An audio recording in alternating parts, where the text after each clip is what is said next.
Andrew Astleford with SECCountry.com. I'm here in Las Vegas today with the legend himself, Brent Musburger, and it's been great. Checked out his show, and just wanted to ask you a little bit about your new venture here, your life in Las Vegas. What's it been like for you? Andrew, it's like living the dream. You know, I can say whatever I want about point spreads and over-unders, and nobody gets upset. That's great. Yeah, what is a typical day for you like out here? And what's been the most rewarding part about this aspect? Well, Andrew, first of all, big change with the time zone. You know, when you were living down in Florida, around all the SEC time zones, either Eastern or Central.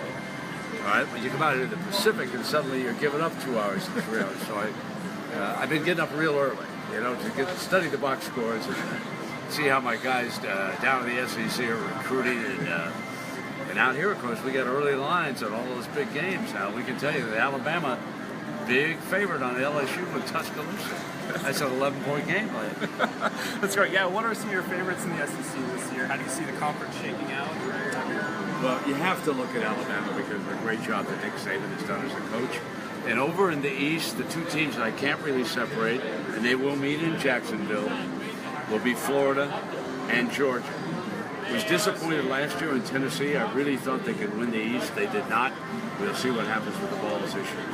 How do you view the SEC as a whole this year? There's some questions about the strength of the conference last year, Alabama and everyone else. Do you see the conference improving a little bit this year?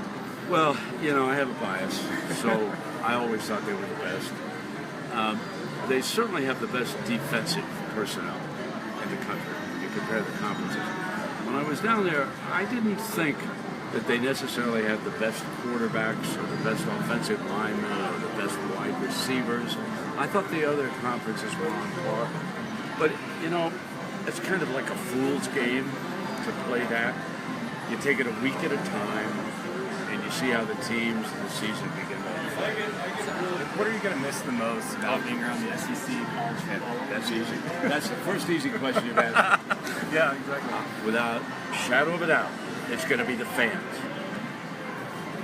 I was on a trip in New Zealand, Auckland, New Zealand, and I got into a bus a couple of years ago. A couple of nice women sat down next to me.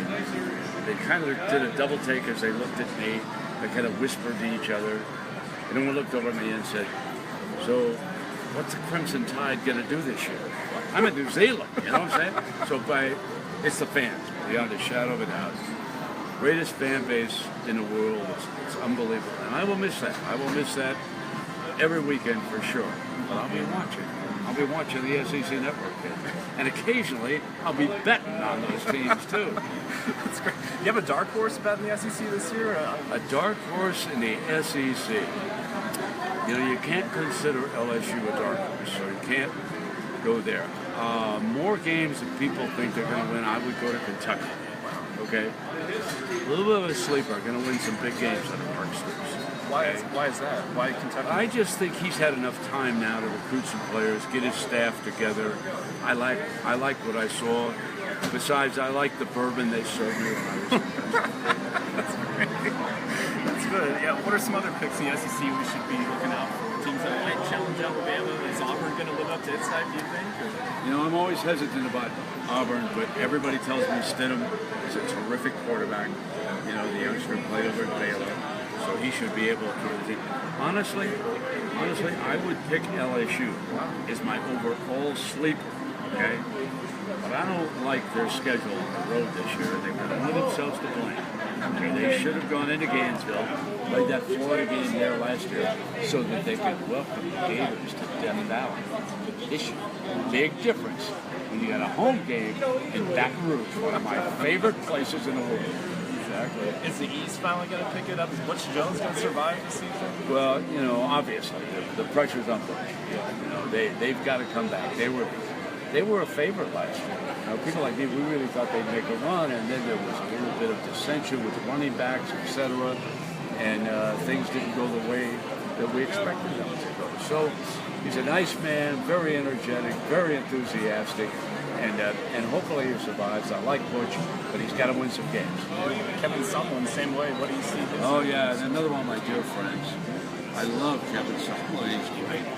And the problem with Summerlin and Texas A&M is they don't win in November. So he's got to come through and win some of those big games. Now, it's interesting you mentioned those two.